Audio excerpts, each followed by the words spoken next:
Prime Minister describes 2015 as a challenging year. Another drink-driving accident just days away from Christmas. And police bid farewell to an outstanding officer.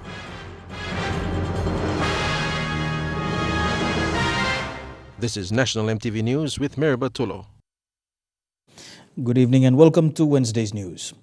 Prime Minister Peter O'Neill says this year was challenging for the national government. Despite critics and some political setbacks, the national government was able to deliver to the people of this nation. Mr. O'Neill says more developments are expected in the coming years. It was a tough and challenging year as described by Prime Minister Peter O'Neill because of the drop of international commodity prices, which in turn affected Papua New Guinea's state of the economy. On the contrary, the national government delivered with much focus on infrastructure development like roads and airports. Tasol despla emina stopim plan the work money working. Me play rolling out free education. Me play rolling out free health care. Me play strong law and order inside the country blow me. Me play putting plan the money through inside law infrastructure, na building plan the road, plan the bridge, plan the airport, plan the old wharf. The Prime Minister was optimistic that change has happened in the rural areas so people can access all vital services. Plan the money to mas go inside all communities. Na deslakan strong pla work blow money working na me looking more some country blow you me and me work lo senis. With good leaders, Papua New Guinea will move forward for the benefit of future generations. Na you me strong country blow you me, na strong economy blow you me lo desla time. Prime Minister Peter O'Neill, on behalf of the state, wished all citizens the blessings of Christmas. Me take him this opportunity, lo wish him all got the line blow me, lo country blow me, one blow very Merry Christmas, na Happy New Year, lo got the line, lo citizens blow country blow me. Fabian Hakelitz, National EMTV News. It's 2 days to Christmas and residents in Lae City are counting down to a festive Christmas weekend. Our EMTV crew in Lae took to the streets to see what the people in the Morobe capital have been up to in preparation for Christmas celebrations. Colleen Barilai reports. 25th December is a day of festivity celebrated worldwide among Christians, and Lae City is no exception. Young and old people were seen coming into the city to get food, presents and shopping in preparation for the big day on Friday. Mothers were seen buying gifts for their children or even grandchildren. Elizabeth Maki from Morobe's Vincevin area bought a toy motorbike as a gift for her grandson. Special day. Lo bungi mo kata pikinini ol kam o stop namot o kata kampung. Celebrate one time. Christmas in other parts of Morobe has, however, brought with it other reasons as well. Sabran Gidisa from Bulolo's Mumeng area told us the recent dry spell is not a good sign for Christmas. Now respect time, big plus sun, mi plan no keke. So how mi plus struggle, mi plan kam. Vei Visemi, a grade 6 student, got a bike for Christmas from his mom after doing well in school this year. So I got presents. So my holidays, my mother said, we will go to Mosby and have 1 week holiday and come back. Others viewed Christmas as a time to be appreciative of the good deeds received so far. The least you could do is appreciate everyone. The provincial government has also supported the Christmas spirit by putting out lights and decorations. Colin Barilai, National EMTV News, Lae. Drink driving has been the cause of yet another accident along Port Moresby's Waigani Drive this morning. Responding swiftly, police apprehended 2 men, the driver of the CRV and his companion, following the accident. The speeding CRV ran into a 10-seater Land Cruiser, which then slammed into a Comfort taxi in front of Dream Inn near Vision City Mega Mall. All been spark, all got one full carton ice, beer can, carton is inside. And all 2 Olympian again. Tu belakang kambam now, kami na plat romo kampas ko kablumi, musim ko sim konstruksi sas memor lo selesai. Police Commissioner Gary Baki has strongly condemned the video of a young woman who was forced allegedly by police to chew and swallow condoms. The police boss issued this statement after the video went viral on social media. EMTV warns that this report contains distressing images. The footage went viral after it was uploaded yesterday. The official statement say Baki is infuriated and is personally calling for the victim to come forward and help internal police investigators identify the person involved in this crime. He said while the footage does not show the perpetrator or perpetrators, he is, and I quote, almost certain the crime was committed inside a police station, going by the environment shown in the footage, unquote. He further states that the voice of the man can be identified and when found will be dismissed and criminally charged and prosecuted. Baki said there are procedures in place where such allegations can be reported, either with the Director of Internal Affairs or directly to the Commissioner's office. Sarah Aupong, National EMTV News.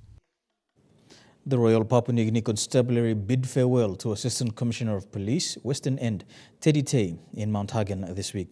Police Commissioner Gary Baki, his deputy Jim Andrews, ACPs and senior officers, including provincial police commanders of all Highlands provinces, were at his funeral service. Policemen and women lined up at Kimininga Barracks, welcoming the casket, then greeted by all commanders of the 7 Highlands provinces, and then marching through Mount Hagen City. Commissioner Baki, when reading the late Teddy Tay's eulogy, commended the late officer for his outstanding service to the force. Tay's life, but also to celebrate his life. Ted is a remarkable policeman and a police officer. He was a self-made man who worked very hard to get where he was today. Our success will be your success too. We will continue to walk this path. We will continue to run this race with you always in our hearts. You're watching National EMTV News. Among stories after the break, land titles given for government housing scheme and the arrival of PNG Air's new ATR aircraft.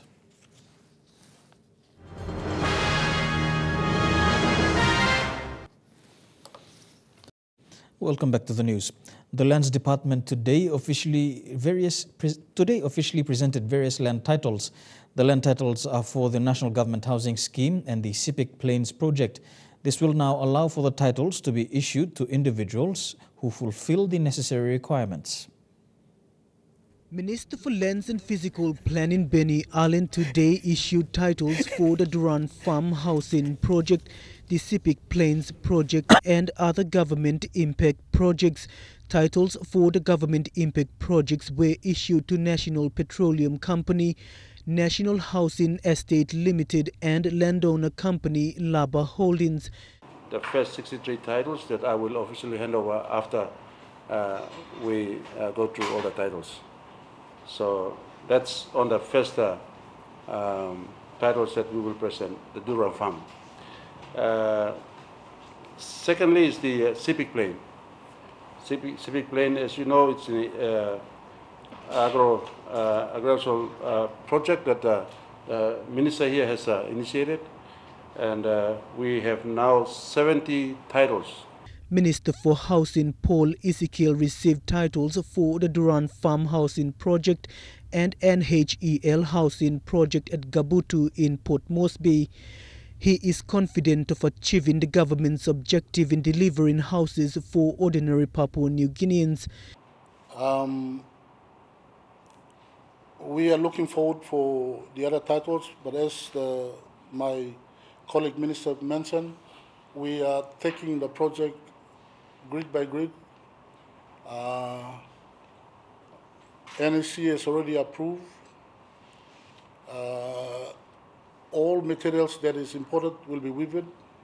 There'll be no customs paid. The titles for the Sipik Plain project will now see various development projects take place. Minister for Trade, Commerce and Industry Richard Maru says Israeli company LR Group of companies will be in charge of developing the Sipik Plains. This will now allow this massive investment project to go ahead. I'm happy to inform the media that the feasibility study is complete. It's a very viable project. This is an absolute goer. It will now mean that chicken in Wewak will be much cheaper than bringing chicken from Leh. The initial investment for the Sipik Plain project will cost 40 million kina and is expected to create over 300 jobs for the locals. Mickey Cavera, National MTV News. Members of the Hela Provincial Assembly have given notice to file a motion to dismiss Hela Governor Anderson Agiru. Despite obtaining a court order to stop the Assembly from meeting, Como Magarima MP Francis Potape moved the motion. Governor Agiru has 7 days to respond to the 13 grounds of removal leveled against him. The notice of motion to unseat the chairman of the Provincial Assembly, which is the governor, is historic for Ella Province. With guidance and direction from the provincial and local level government affairs department, the assembly members held a meeting yesterday.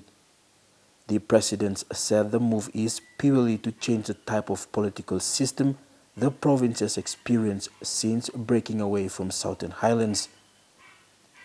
The motion was moved by Como Magarima MP Francis Potape and witnessed by senior public servants of the province. The notice of motion was filed on grounds of lack of presence by the governor in the province, no assembly meetings, no provincial plans including citing of budget books by presidents, LNG affairs, and no checks and balance in projects in the province. Other concerns include the delay of the appointment of a permanent provincial administrator, demolition of the 4-year-old provincial assembly building, and the 5 failed LLG elections in the province.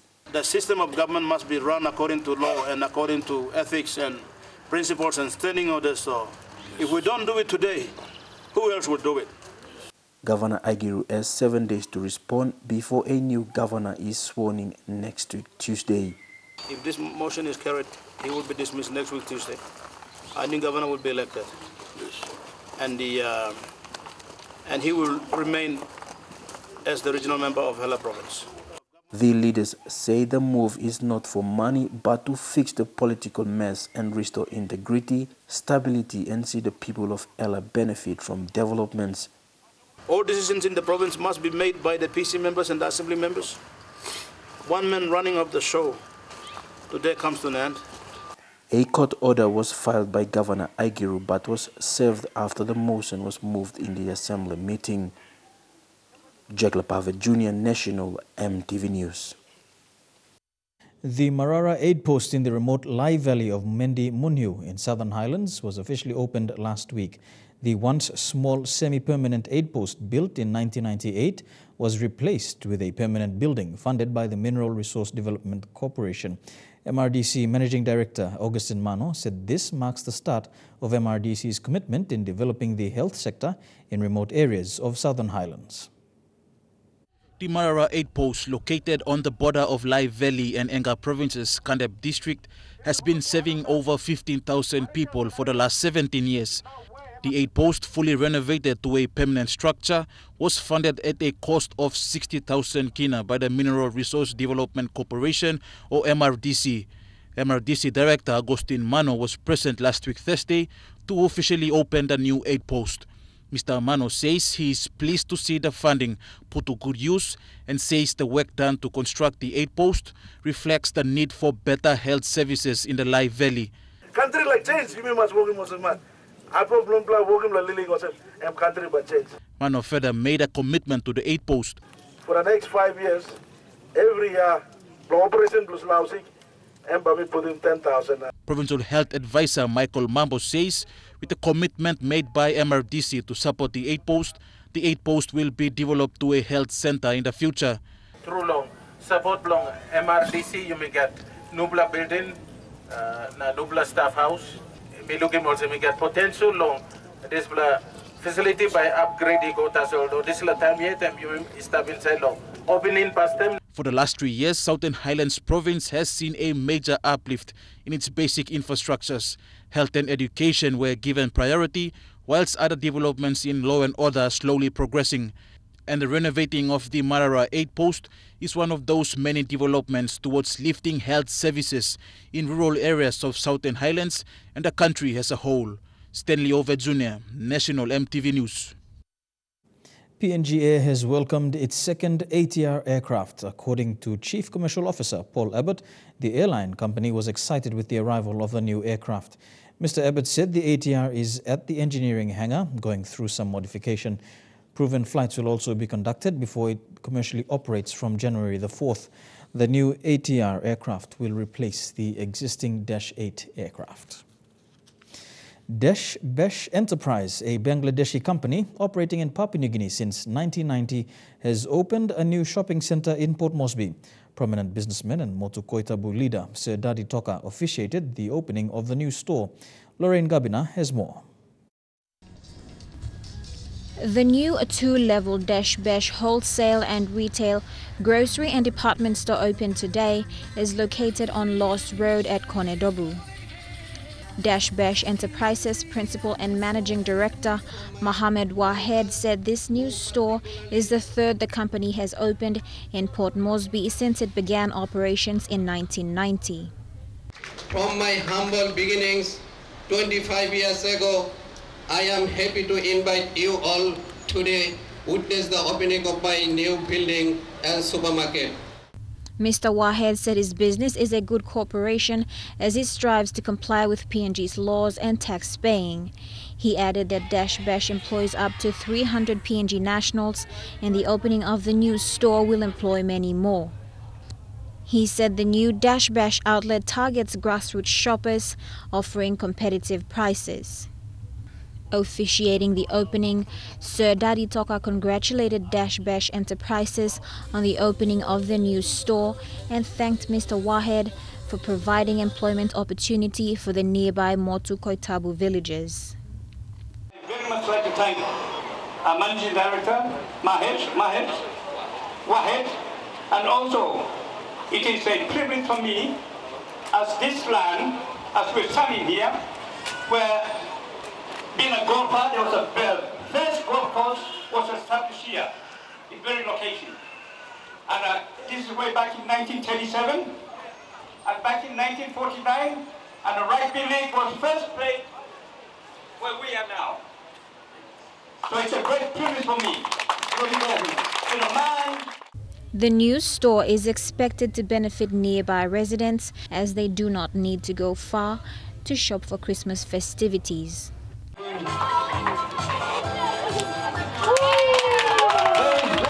Lorraine Gabina, National EMTV News.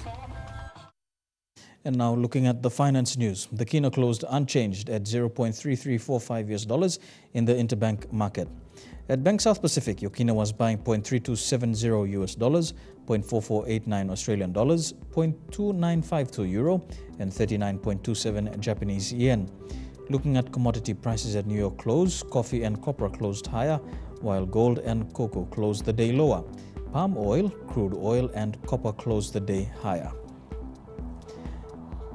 And on the stock markets, the Dow Jones closed at 166 points higher, the ASX closed at 30 points higher, and the All Ordinaries closed at 38 points higher. You're watching National EMTV News. More than 70 people missing in a landslide in China. That story and more when we come back.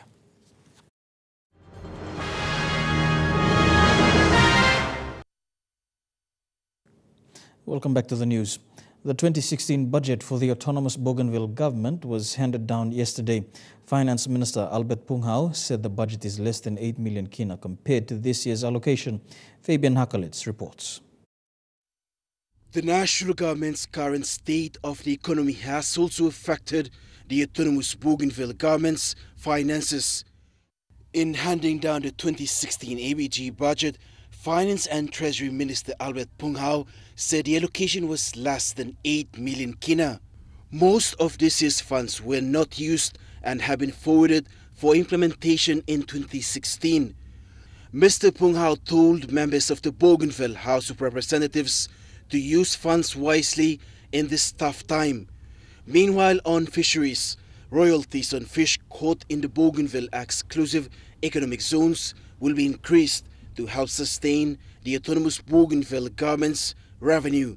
Primary Industry Departmental Head Thomas Betetis says a memorandum of understanding will be signed between the autonomous Bougainville government and the National Fisheries Authority on the new formula to be used.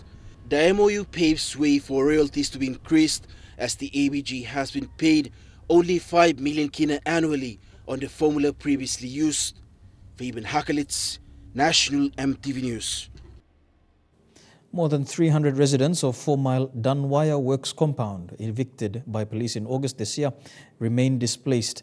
These residents are now living in makeshift tents along stormwater drains in the Boroko area in filthy, unhygienic conditions that pose health risks for them. Eric Harupma with this report. Residents there have been living in these makeshift tents built along the drains for the last 5 months following the eviction by police. Their condition is quite detrimental to their health as they are exposed to dirt, rubbish and the dreadful smell from the drain wastewater. They claim that as a result of these harsh conditions, many of them contracted sicknesses. Here, the resident members here are about 377. They've been heavily penalized. As a result, we lost the husband of this lady here. Tony Corey has been living in the area since 1980 and lost properties worth thousands of kina after the eviction. This works. Now we come lapun finish. Now let us win out in the talk sabe. Now this room over man family. Now kago blow me. Now we got big flower in hard blow me. This is Dunwire Works compound, Post 477, allotments 11, 12, 13 and 14. Now at the back of me is wreckage of the debris left after the eviction exercise. Policemen came upon advice from the NCDC carried out a mass eviction exercise in the area. Most of the residents have been displaced along the drains. They have prepared sufficient to take this matter before the National Court. Meanwhile, they are calling on their local MP to consider the ordeal and look into solving it. Eric Arupman, National EMTV News.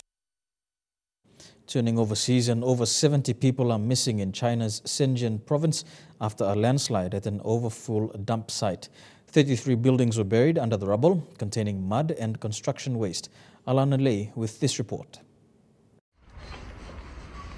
Chinese authorities raided the offices of the company managing the dump site, amid government records showing that it was not qualified to do the job. Rescuers have been hard at work, with over 900 residents evacuated and 1,500 firemen, police officers and health workers dispatched to the area.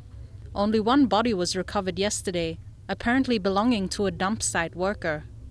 At 5:40 a.m. this morning, rescuers from Longgang Brigade of the Fire Department of Shenzhen's Public Security Bureau found a male victim's body at Dongshiku working area during search and rescue work. The victim's identity is still being confirmed. Now I suggest let's express our deep condolences on the death of this brother who lost his life in the landslide disaster. A second body was pulled from the debris today, miraculously alive, but with crushed legs. He told his rescuers that another survivor is close by, but the third body recovered today was not a survivor. The landslide is China's second major man-made disaster in 4 months, after over 170 people died from massive chemical blasts early in August this year. According to Reuters, police investigated the premises of the company responsible on Tuesday, but saw no sign of employees. 76 people in total are still missing, of whom 51 are male and 25 female.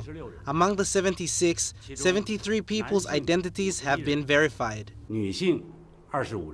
China's Ministry of Land and Resources said the disaster was a collapse of piled-up construction waste and soil residue in the area. Alana Lei, EMTV World News. Documenting war is what journalists have been doing for generations. It's a reality that an American photographer, Heidi Levin, knows all too well, having spent 30 years covering conflict in the Middle East, bearing witness to the revolutions in Egypt and Libya and the U.S. invasion of Iraq, and whose powerful photos won her the first ever Anya Nedringhaus Courage in Photojournalism Award. Anya was a renowned photojournalist who was killed in an ambush in Afghanistan last year while covering the elections there. Now, this is part of the interview with CNN's Christian Amanpour and Heidi Levine, a mother of 3. Has it affected you? I know that my children have often felt that the conflict has stolen their mother away from them, and there are times that have felt that I haven't been the best mother, and at times I haven't been the best photographer because I have to choose and sometimes compromise, and it's not the right time, especially to go into a dangerous situation and stress my children out even more when they're taking final exams. But they're very supportive and very proud, and I think I also taught them a lot. Is there anything that gives you hope and makes you optimistic? Absolutely, because if I didn't have any hope, I wouldn't be able to do what I do. There is this resilience. The Raria, the girl in one of my winning photographs, her whole face was wounded with shrapnel, and I just went back to her about 10 days ago because I really wanted to see how she is now, and her, by surprise, her face looks beautiful, and those scars and wounds have healed, but the memories of the war haven't. So, yes, somehow I do believe in hope. Wonderful story indeed. Now, Trukai Sports is next. The Sports Foundation confident of hosting the Under-20 FIFA World Cup and PNG's drop in the World Rugby League rankings. Stay with us.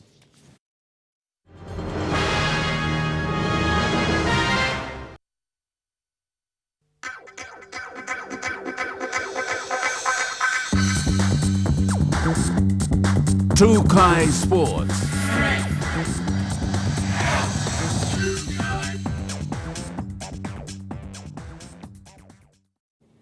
Welcome to Trukai Sports. After observing the FIFA World Club Cup in Japan, PNG Sports Foundation CEO Peter Chamalili Jr. says he is confident of a successful delivery of the FIFA Under-20 Women's World Cup next year.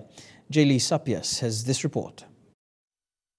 PNG Sports Foundation CEO Peter Chamalili Jr. says the expectations for the FIFA Under-20 Women's World Cup next year by the FIFA board were to meet minimum standards. Having said that, by meeting a minimum standard, it gives us the opportunity to definitely be able to have the capacity and also be able to host that sort of event. Chamalili said in terms of development and infrastructure, PNG was not close to Japan, but had the facilities to cater for the Women's World Cup next year.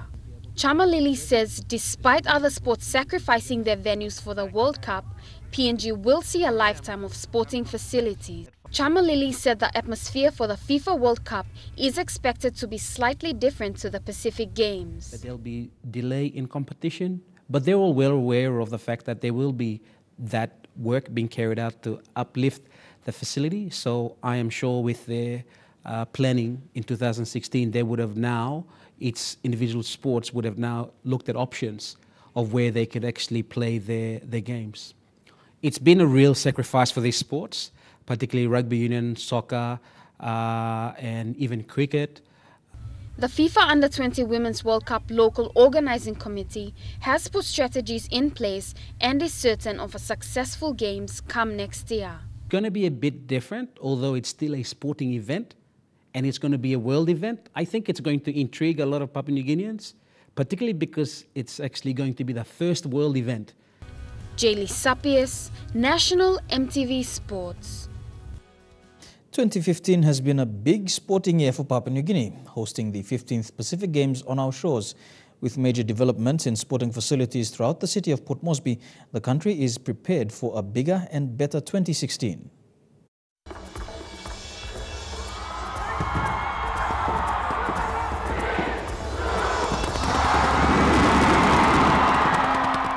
The 2015 Pacific Games earlier this year saw world-class sporting facilities emerge throughout the city.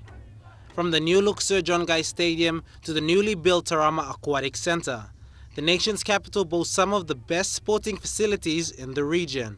2015 also came with massive sporting announcements, with the country to play host to the 2016 FIFA Under-20 Women's World Cup and to be co-host to the 2017 Rugby League World Cup with Australia and New Zealand. Already you can see some of the facilities like they're gunning to be completed before mid-2016, like the National Football Stadium done up by Oil Search. A little bit of work that's been done at Sir Hubert Murray. Those are work now that are being carried forward to just finish it on time, but at the same time also people be able to appreciate that, you know, they're pushing to finish these facilities to be able to set ourselves up to host this event. Next year is set to be an exciting sporting year for PNG, with the National Football Stadium to be completed early next year before local rugby league competitions commence. Now athletes have the opportunity to compete on proper facilities at world standard. This also means our own athletes may be able to perform to a higher standard with quality facilities available. Dion Kombeng, National EMTV Sports. Trukai Sports continues after the break. Stay with us.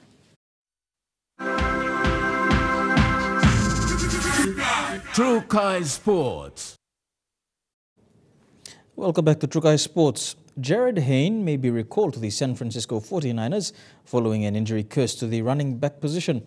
Cut off from the team months ago, Hayne said he was still going to chase his dream to continue playing in the NFL. The San Francisco 49ers are facing a shortage of running backs with their available players facing injuries. Sean Drawn, a free agent running back who was signed straight after Hayne was cut and sent to the 49ers practice squad, suffered a knee injury on the weekend, leaving the door open for running backs in the team. And pressure has been mounting on the management and coaching staff to reinstate Hayne in the 53-man squad. The 49ers, with the worst offense in the NFL, have nothing to lose. They have a 4-win, 10-loss record, and their playoff hopes ended weeks ago. There's been talk in the media that the 49ers don't have a clue what to do with Jared Hayne, and they never did. And the punter has to stop him. From a news columnist in the San Jose Mercury. Will Hayne make it back to the San Francisco 49ers roster? That's the question everybody's asking. Hayne has had a busy night. He's done a lot. Dion Kombeng, National EMTV Sports. To athletics, and the Chief of Staff of the International Association of Athletics Federation, the world's athletics governing body, Lamine Diack, said he would step aside from his role to allow an ethics committee to investigate emails he sent regarding doping in Russia. His comments are in relation to the 2013 World Championships in Moscow, where Russian athletes were alleged to have not taken anti-doping tests. Earlier this week, a leaked email sent by the official Nick Davis to Papa Masata Diack, the son of former IAAF President Lamine Diack and former IAAF marketing consultant, discussed a special database that could be prepared to limit the impact of series of positive tests by Russian athletes. Both Diacks are under investigation over corruption, while Russian athletes are currently banned from the sport following revelations of widespread state-sponsored doping. The report also criticized the governing body for its tolerant attitude to the problem. While the extent of Russian doping is now out in the open, the IAAF were seemingly fighting to keep a lid on it 2 years ago. Extracts from the very secret email were published by French newspaper Le Monde. The email, which was sent in July 2013, a month before the Moscow World Championships, also suggests that CSM, the sports marketing firm chaired by IAAF President Sebastian Coe, then Vice President, could be used as part of an unofficial PR campaign to fend off negative stories in the British media.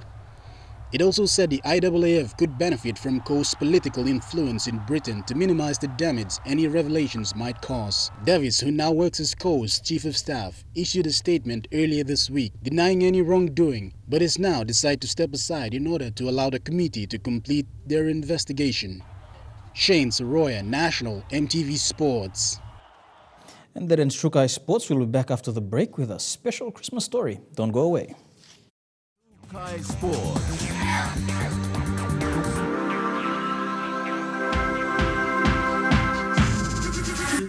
Trukai Sports. Welcome back. Now, we do apologize. The weather forecast for tonight and tomorrow has not been released by the Weather Office. But before we go, the management of the Laloki Psychiatric Hospital has responded to the threat issued by staff last week. The staff threatened to shut down the facilities due to a shortage of water supply. The management says it has given them permission to utilize operational funds for their course. Technical officers inspected the water pipeline, discovering an alarming number of illegal water connections. They are now working with the communities within the vicinity to remove all illegal connections to restore the flow of water to the hospital. The pipeline that is supposed to supply water to the Laloki Psychiatric Hospital runs from Bomana to the hospital itself. It has been existent since the hospital was established in 1997, but water stopped flowing in recent years as more settlers and business companies began to move to Laloki. I lost the this like this pipe because of so many illegal connections, and that time me believe was police force was not effective enough. So it's a fear is one of the things that me work him now. I think maybe me play lose him out this la pipe. But now that because me play find him all get a waste which me play on upload go through. So me play go back and original pipe to me play.